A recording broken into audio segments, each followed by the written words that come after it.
वारंवार पाठपुरावा करूनही कल्याणमधील आडिवली ढोकली परिसरातील रस्ता दुरुस्त न झाल्यामुळे नागरिक संतापले आहेत। खड्डेमय रस्त्यामुळे होत असलेल्या प्रचंड त्रासाचा निषेध म्हणून आई एकविरा महिला मंडळाने अनोख्या पद्धतीने श्राद्ध विधी करत केडीएमसी प्रशासनाचा जोरदार निषेध नोंदवला। महिलांच्या या अनोख्या आंदोलनामुळे परिसरातील रस्ता समस्या पुन्हा एकदा चर्चेत आली आहे। प्रशासनाच्या दुर्लक्षाकडे लक्ष वेधण्यासाठी महिलांनी हा प्रतिकात्मक विधी करून आपली नाराजी व्यक्त केली।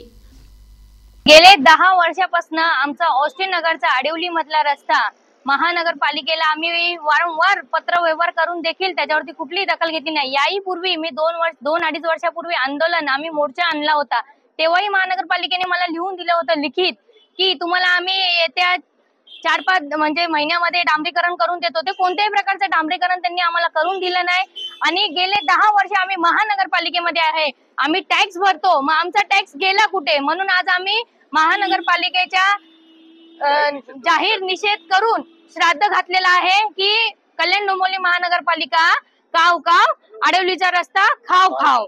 म्हणून आज मी ते श्राद्ध घातले, तर यावरनं तरी त्यांना जाग येईल आणि लवकरच आमची ही समस्या ही कुठेतरी दूर होईल अशी यांना नम्र विनंती करेल मी।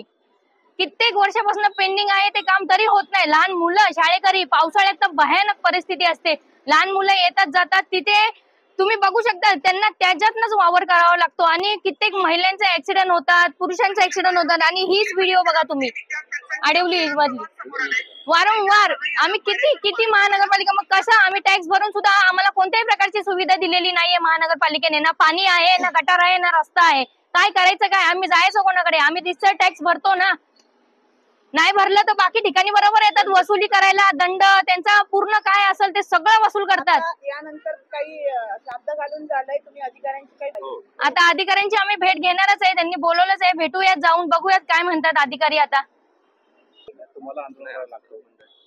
नाही, मी सत्ताधारीचा प्रश्नच नाहीये, याच्यामध्ये कोणताही भाग येत नाही। ही मी सर्वसामान्य एक जनसेविका महिला आहे आणि आई एकविरा महिला मंडळ यांच्या माध्यमातून या सर्व महिला इथे आलेल्या आहेत। ह्याच्यामध्ये कोणत्याही पक्षाचा किंवा कुठल्याही राजकीय नेत्याचा वगैरे काही हात नाहीये, हा महिला मंडळाच्या वतीनेच मोर्चा आलेला आहे।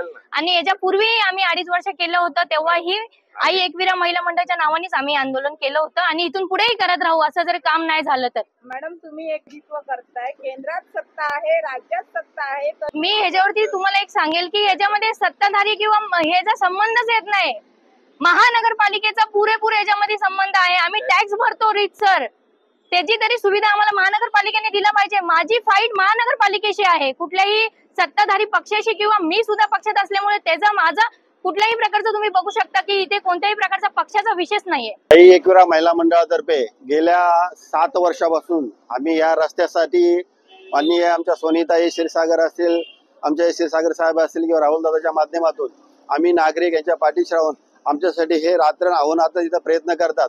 आज त्या रस्त्याची अवस्था बघितली तर इथं अत्यंत एवढी बिकट अवस्था त्या रस्त्याची आहे। पावसाळ्यामध्ये आमच्या ज्येष्ठ नागरिकांना चालता येत नाही, आमची लहान मुलं त्या रस्त्याने शाळेत जाताना त्यांना त्रास होतो। गेल्या 7 वर्षापासून आम्ही ह्या रस्त्यासाठी लढा देत आहोत। गेल्या 2 वर्षापूर्वी पण आम्ही असंच आंदोलन केलं होतं, महिला मंडळाच्या माध्यमातून नागरिकांनी आंदोलन केलं होतं, पण त्यावेळेचे डांगळे भाऊसाहेब कार्यकारी अभियंता त्यांनी आम्हाला 4 महिन्याचा अवधी दिला होता की 4 महिन्यात पावसाळा गेल्याच्या नंतर की तुमचा रस्ता आम्ही डांबरीकरण करून देऊ, पण आतापर्यंत त्या रस्त्यावरती कोणी आला नाही, पाहिला नाही आणि आमच्या नागरिकांचे हाल जे आहेत ते आतुरात होतात आणि आम्ही वारंवार पत्र देऊन पण महानगरपालिका ऐकत नाही। म्हणून आम्ही आज महानगरपालिकेचा श्राद्ध घातलेला आहे। इथून पुढे तुमच्या माध्यमातून एक महापालिकेला इशारा देतो, जर का समजा आता अधिकाऱ्यांशी आम्ही भेटणार आहोतच, 4 महिन्याचा अवधी असो काय तो आम्ही शांत बघू, त्याच्यानंतर बलंग रोड आम्ही नागरिक आणि महिला मंडळाच्या वतीने पूर्ण जाम केल्याशिवाय राहणार नाही, हे तुमच्या समोर मी ग्वाही देतो। NTV न्यूज मराठी, कल्याण, ठाणे।